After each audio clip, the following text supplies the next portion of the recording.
For those of you who may not know me, I'm Leanne. I run Economic Developers of Alberta. We've got a couple board members on, Shane and Eleanor. And want to welcome Dave Munro here today. Dave actually reached out to me, probably 3-4 months ago, and is relatively new in his position as a Manufacturing Consortium manager for Western Canada, for the group that you're going to hear from, Excellence in Manufacturing Consortium.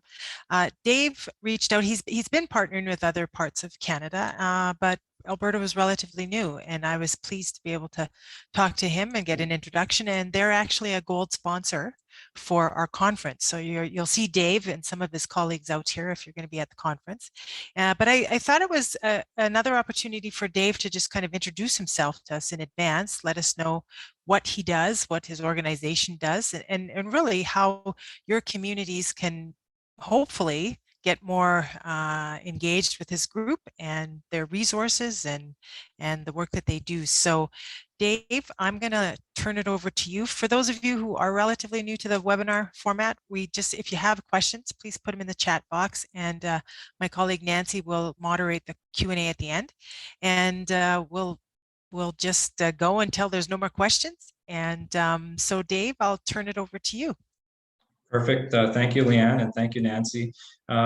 Really appreciate the opportunity to speak with all of you today. And just to give you a little bit of background, my background is economic development and farming. I know it's kind of a different twist, but I used to run the economic development program for Coquitlam until I retired, and then this opportunity came up. And before that, I was in the city of Chilliwack, obviously both in British Columbia. So I'm very familiar with all that you do in the economic development world. And one of the things that we're doing is connecting with economic development groups like EDA and BC Economic Development Association and the Ontario, et cetera.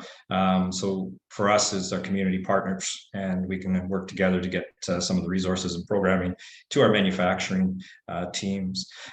So with that, I'll just jump right in. A little bit of agenda today.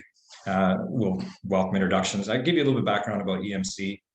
We'll do a little bit about some of the issues that we see affecting manufacturing, which most of us will be aware of, and also do some discussion on the industry resources and solutions that we do. So a little bit about EMC.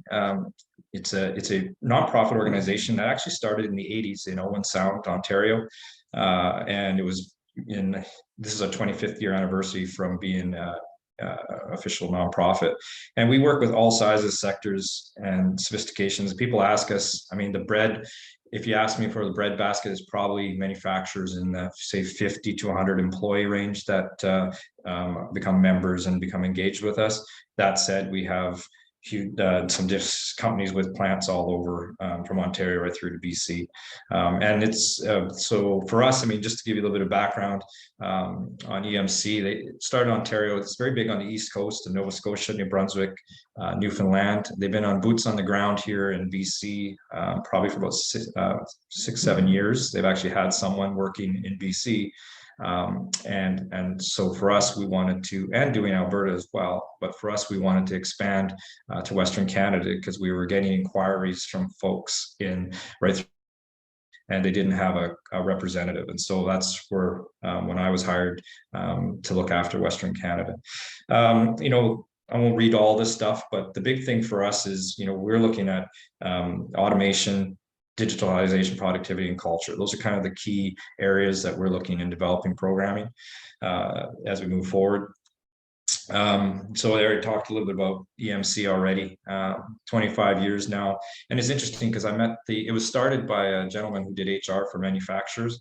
And the reason it was started was he was getting asked questions and he didn't know where to go for the answers, and there really wasn't anybody doing peer-to-peer sharing, and that's how this organization started. The idea was to share best practices and, hey, how do you do this, how do you do that, in Owen Sound, and subsequently it expanded across Canada.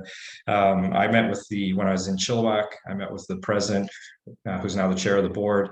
12 years ago, we got a great discussion going about EMC and how they're working with manufacturers, and we continued the dialogue, and I learned a lot from him, and really, I mean, the amount of resources that they offer I didn't even really know until I started working there. I kind of had a pretty high level about it.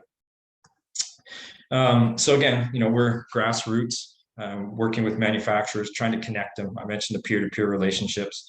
That's the big piece. I host a continuous improvement group and if you have any folks that are in your areas that are interested in checking it out, please let me know. It's not my role. I facilitate. The idea is for them to talk to each other and learn from their best practices.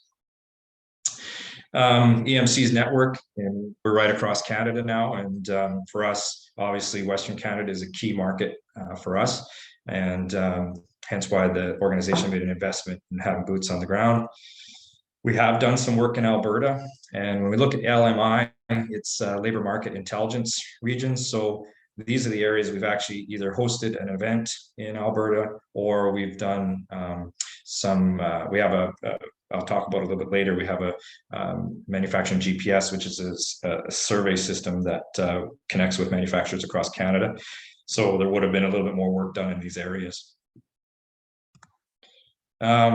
We talked about this a little bit, but the big thing is for us is trying to get those linkages between relationships between not only the supply chain, but and also learning those best practices, as I mentioned before. So we'll move on. So part of my role is hosting events, and mine are open to Western Canada. Actually, they're open for everybody across Canada can join. And so what we host is called strategic interest groups. And what I'll do is we'll bring in an interested February 17th, and I'll make sure Leanne and Nancy have the information. We're doing a session. I'll bring, in this case, TD's bringing some of their specialists that provide leasing options for equipment and machinery specifically to manufacturers. So they're going to do a presentation on that topic and try to answer any questions they have. So it can be something like that. It can be emergency planning. It could be continuous improvement. It could be employee retention and attraction. I did one of those, and we had usually get about 50. In that case, we had 50 RSVPs, and we usually get about 35, 40 people attend the calls. So the idea is to bring in a subject matter expert so people can have just like kind of like we're doing today. And those sessions are pretty good, and they're welcome to members and non-members. And so just let you know about that. And so just to give you an idea, I mean, we have across Canada, there's roughly it's in the number of 700 members. And when it comes to engaged businesses, we're in the thousands. It's really an engaged business could be somebody that attends an event or subscribes to a program or asks us for information. So it's been really good, and we've been really growing that. And one of the things, and you'll get a copy of these presentation slides. This is a busy slide, but one of the things that we've been noticing is this is across Canada. The employment's obviously been going up. The big key issue, which everyone's aware of, as you see, the job vacancies is up 23% from the third quarter of last year. And so that's, I mean, every sector is having that issue, but we're specifically seeing that in manufacturing, and that's one of the reasons why we're focusing on some workforce programs, which I'll talk to you a little bit about as we move along. The other thing to note is capacity utilization. So we're, as a manufacturing sector, there's room to improve. There's we're below 80%, and so there's even though it's increased, there's opportunity. There's too much idle time in some cases in some of our plants. And you can see the sales, obviously when COVID came in around March of 2020, it dipped down, but overall the manufacturing sector has been bouncing back.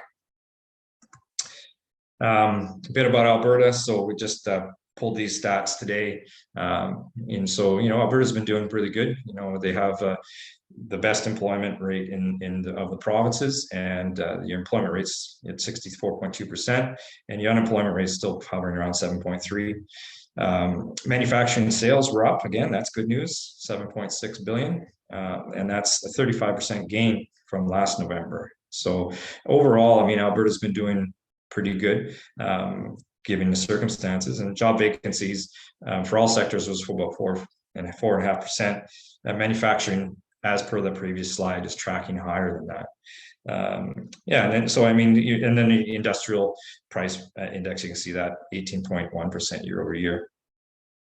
What we're seeing is obviously the costs of doing business are going up, and supplies, and you can see the number there, but that's making the cost of manufacturing more expensive, and that's what we're seeing is there's a couple things that combined with not finding employees is leading to folks doing a lot more, starting to go into the digital automation side of spectrum of things and making big investments in their plants. From our surveys that we do, the top challenges that we saw in 2022, obviously skills and labor shortages, the increasing cost of manufacturing, we've talked about that, and obviously acceleration of advanced manufacturing technologies and trade exports, et cetera. So those are the top challenges.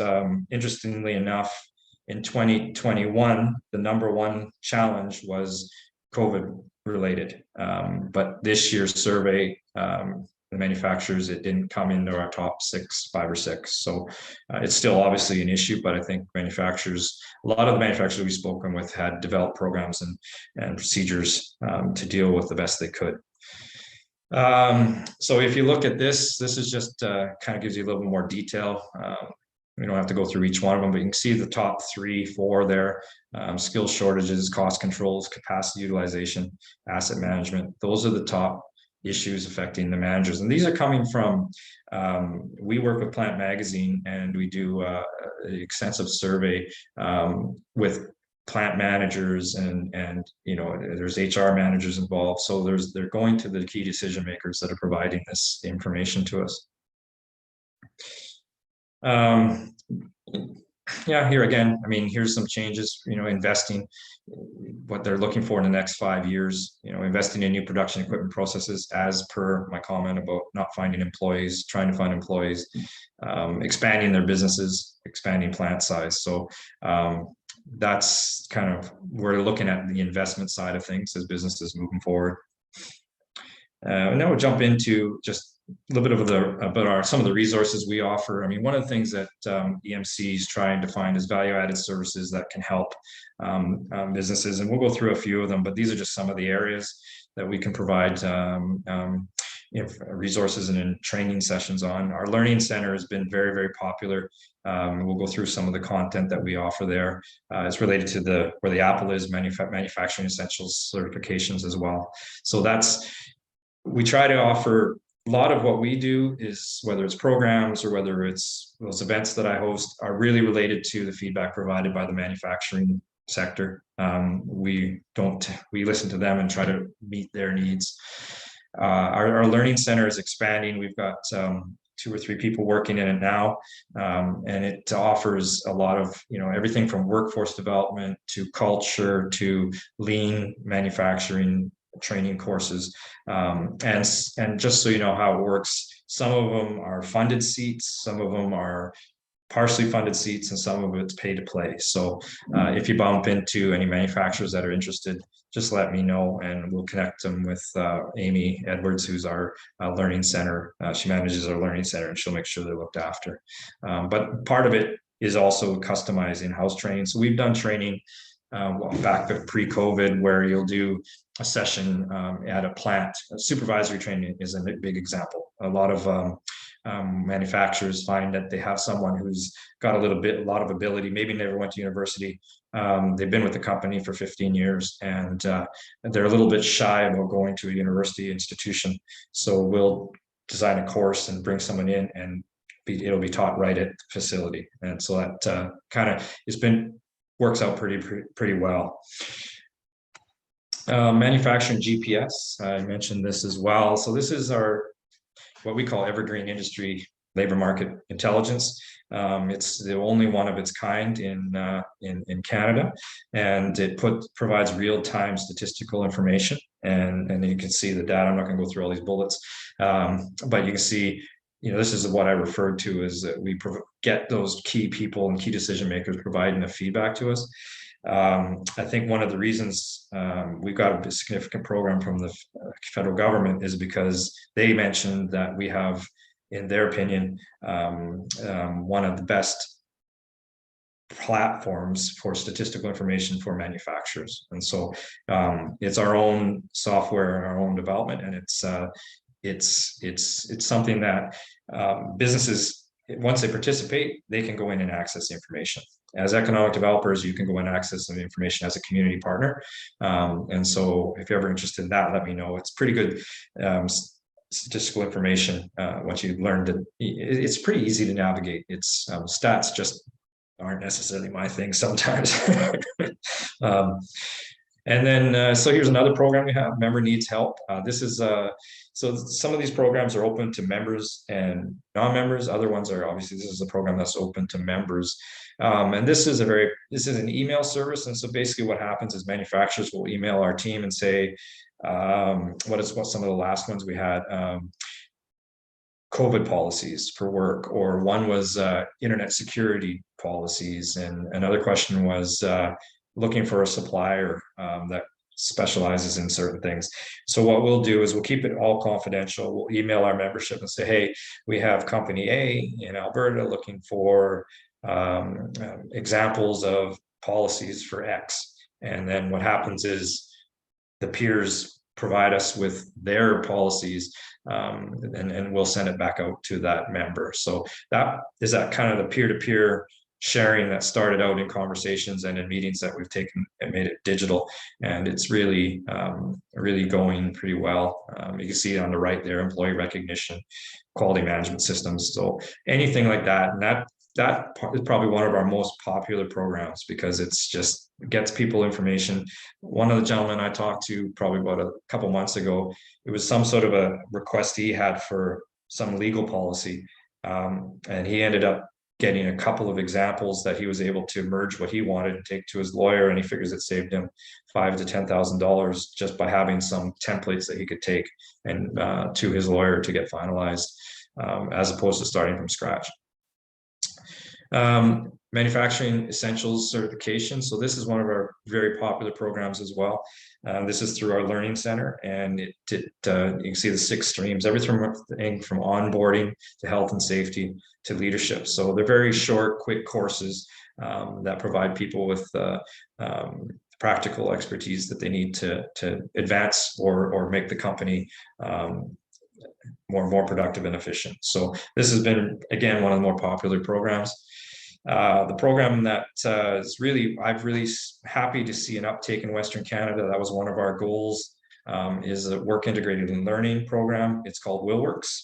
And that's just the federal government. It's the second year we've done this. They came to us and said, hey, you got a connection with manufacturers across Canada. We want to try to encourage the next generation of employees. And we have a program idea, which was basically a student placement program for post-secondary students, and doesn't apply to apprenticeship students, but post-secondary, so it can be business, marketing, arts, whatever. If the businesses hire them, they get up to $7,500 per student, and you can have more than one placement. We have so our last program funding we got was $12 million, so roughly 1,600 placements, and we have about 500 placements left. And the good news is I've been trying through Leanne and Nancy and others trying to promote this program to BC right through Alberta, Manitoba, and Saskatchewan, and it's really nice to see we're getting uptake, and we're getting we're filling positions in companies in Western Canada. So that's a really goal that's pretty close to my heart, and I'm glad that we're seeing it. We could always do more, but we got to start somewhere, and getting that information out through organizations like this is really proven to be beneficial. With that, I mean, that was I want to keep it short and sweet, but that's kind of a little bit about our organization. There's lots of other programs. We actually offer an SR&D shred program as well. We have a program that we're rebuilding, but it was a cybersecurity program for manufacturers, which we're we're rejigging right now. But that's really a number that I just touched on a high level of some of the programs we offer. If you want more information, let me know. Leanne has my contact information, happy to share it with you. But yeah, if you have any questions, please let me know. I mean, it's the big goal for us is making sure that we provide the resources that are needed to the manufacturers to help them grow. We're all very passionate about it, and yeah, I look forward to any questions. And if you want to send me an email or want for more information on who we are and what we do or specific programs, let me know. The one thing I will say is because I'm looking after four provinces, a lot of the training sessions are Zoom oriented. That said, once things open up, I'm more than happy. I've got permission from our president we could do in-person events in Alberta or wherever. So we're happy to do that. With that, I mean, Leanne and Nancy, I guess we open it up to any questions. Well, we do have a question in the chat box, and you know what? I am going to call on Eleanor Nicolette directly to answer or to ask a question, because it is kind of a long one and there are sort of different components to it. So Eleanor, would you mind just sharing it with everybody? No problem. I figured you would do that, Nancy. Thanks for that. Thanks, David, for the presentation. That was a lot in a very short period of time. And as you were racing through slides, I was like,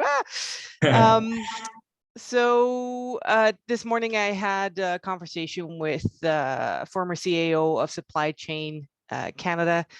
One of the things that he noted is among many challenges in supply chains, the shift for ESG strategy requirements for manufacturers for tier 1 suppliers, which is most of Alberta, operates in that space from the companies that they supply to. Is that a trend that you can confirm seeing, and what strategies and or programs are available to support our local manufacturers in addressing that? Because I guess for some of the higher level suppliers, there are deadlines set to that for 2025 to get those practices in place. Yeah, I mean, that's something that's relatively new to me. But I can definitely look into it. Maybe we can go offline if you wish, and I can try to. What I'll do is we have our VP Scott McNeil Smith. He's our VP of Sector Performance, and he's a guru on all that kind of stuff. So yeah, definitely, it's in something that's come up and we're aware of. But I can definitely get more detail from Scott on that particular question. So let's, maybe if you don't mind, we'll definitely connect on by email. And supply chains is that's a huge issue right across the country for a number of reasons, right? Like it's especially out here when there was the flooding and stuff, and there's a lot of things that have been backing supplies up. I was talking to a plant actually. It was an Alberta plant, and their equipment, their plant is 3 months behind opening, and their equipment was stuck in the port in Vancouver, and so they couldn't get there for a variety of reasons. So Eleanor, I haven't given you all the answer for that one, but I definitely know we can get some information for you on that. Perfect. Thank you. Any other questions? While we're waiting for someone to, review in their mind your presentation and maybe think of something, I'd like to learn a little bit more, in a little bit more detail about the student placement program. Okay. How does that work? So I'm working in a community in Alberta, and do the students, are you reaching people in universities directly, or how can it work for Albertans who might be on the call today? Perfect, thank you. That's a good question. So basically, we leave the onus on the business. So like, it's not, if the business wants, they have someone in mind that they want to hire, as long as they fit the program parameters of being a university student, we leave that to them, because for us, in our perspective, the business will know more probably than we will, as far as what type of person fits, or what person that they're interested in. We do have been developing some promoting the program to co-op programs in various universities and colleges. And so they get that information out as well. But generally, we find it works best if it's driven from the business, and then they have someone in mind. And they don't have to have someone in mind. They can just have the fact that they want to hire a student for a particular reason, and then they can still apply for the program, and they can go out and do their regular hiring process. So it's less bureaucratic that way, to be honest. Okay, sounds good. Yeah, and it can be a variety. I mean, like we've seen people that have been hired for updating websites. And it was an art student, and we've had business students come in for doing sales. There was another student that was hired on the shop floor to help out with some process improvements and documentation and stuff like that. So it doesn't have to be technical. It's just a matter of fact of trying to, what the goal is to obviously help with the employee shortages, but the second goal is to expose the next generation of employees to jobs that are available in manufacturing, because what we're finding is not the viewpoint of manufacturing by most people is that it's I'm going to be covered in grease and I'm going to be welding all day and all this kind of stuff, and I know it's a stereotype, but there's a lot of jobs in manufacturing that are office oriented and sales oriented, etc. So I think part of it is trying to promote the variety of jobs. I mean, what we're seeing a huge growth in HR, actually. A lot of manufacturers, compared to 5 years ago, are now hiring dedicated people for HR. So that's a big trend. And we'll for sure share the link to that program in the email that goes out after the webinar today. Perfect, thank you. And just some nuts and bolts too about your organization. Now, just for the benefit of the people on the call, do you join your organization and you receive information like this, or is it easily accessible on your website? Or if we wanted to be involved, how do we do that? It's a mix. So obviously we're a membership-driven organization, and to give you an idea, it's $1,200 a year for membership, and that gives you access to additional features that like the member needs help programs and full access to all our events across Canada and those kind of things. And so that's kind of the membership piece, but we're really trying, particularly in Western Canada, we're trying to build our brand and build our awareness. And so for us, it's more important to get people involved and get these sessions and learning sessions out to them and prove our value, I gather, right? So, but yeah, so that's the idea. So it's one of those things that it's a mix, Nancy, of both. I mean, we're trying to be as inclusive as possible, but at the end of the day, we have to pay for our own to keep things moving forward, right? So yeah, understood. We do have a question from Shane. Shane is asking, is there a way to understand how members you would have by community? So he's in Sherwood Park, Strathcona County, and would like to get a sense on how many businesses utilize the services. Sure. I mean, and that's an easy answer. I believe in Alberta we have 3 members now. So again, we're growing. We're not really well known. BC we have 16. I think Manitoba we have 1. So there's lots of room for us to grow. And now that doesn't mean that's a member. Like there's lots of people that are engaged with us that get our newsletters or contact us for information, and we don't turn people away. So yeah, so it's the WillWorks program. I know there's a big spike in the amount of WillWorks programs, and I'm guessing here, but I think there's probably getting there's 20 to well, I know it's about 30 to 40 positions that have been in Alberta now for WillWorks. So and it could be 2 in one company, but that's gone up from, say, I don't know, 5 last year kind of thing. So yeah, lots of room to grow, lots of opportunity for us to get the message out there. And is it where we want to be? No, but it's I'm very happy to report that Alberta, and specifically the province of Alberta, is a big it's big with our president and our our board chair and our organization to as a key province. So yeah, so hopefully we can keep it going. Great. I think that's all the questions that we have. Shane just had something else to add, that they have 4,000 businesses with employees, so lots of room just in this area. Not sure what the percentage are manufacturing off the top. So, I mean, there is lots of room to grow, like you say. Another question, wondering what size level membership to EMC would be beneficial?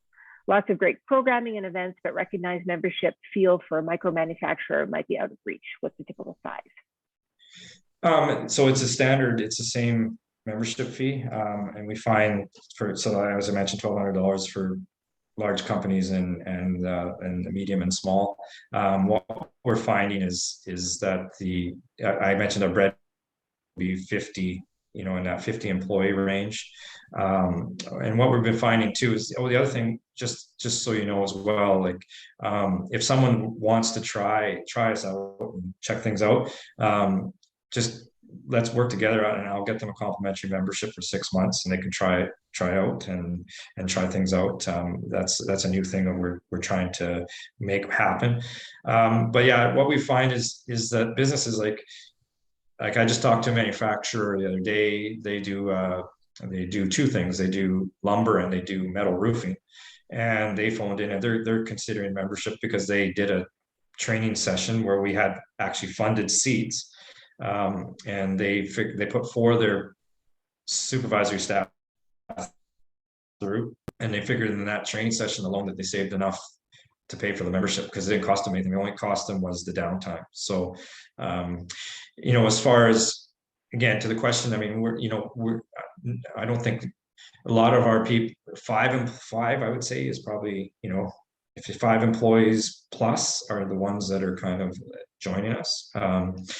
That said, like I know a lot of 1 to 5 employee companies are actually attending our workshops and seminars, and we're not turning them away. So to me, it's more important to get them, if we can help them out, and to our organization, if we can help them out, maybe there'll be 50 employees one day. So so the cost is prohibitive in a sense for those smaller companies, but we're finding that for the breadth. I just did a calculation this morning. I had one for a company, and we roughly figured they got $8,500 in services for a membership. They asked me to try to figure it out for them, right? How many sessions they attended, and they ended up attending some learning programs through our learning center as well. So yeah, we recognize that it's not a inexpensive fee, but in the long run, it gives you access to a lot more benefits than what it would cost. So, okay, thank you. I think that's it. I don't see any more questions in the chat box. So, Leanne, if you want to wrap things up. Sure. Well, thanks again, David. Appreciate the overview, and look forward to having you out here in our province in the next few weeks. Nancy will share this information after, and now that we've opened up that kind of communication with you guys, who knows, we could do other things where we could bring in our various community leaders that are already on the phone and others, and try and bring in more manufacturers, and then they can get exposed to the organization. So that's great. So thank you so much, David, for being a partner of ours, and everyone else for joining, and we look forward to seeing you out here soon. Perfect. Well, thank you for the opportunity, and Nancy will share my contact information. If you have follow-up questions, please let me know, and Eleanor, don't let me forget that. I will definitely speak with Scott. He's more of a guru than I am. I'm just a face, I guess, sometimes. So, but yeah, I look forward to working with all of you, and please reach out anytime. Great. Well, thanks again, David. Thank you. Bye-bye. Bye.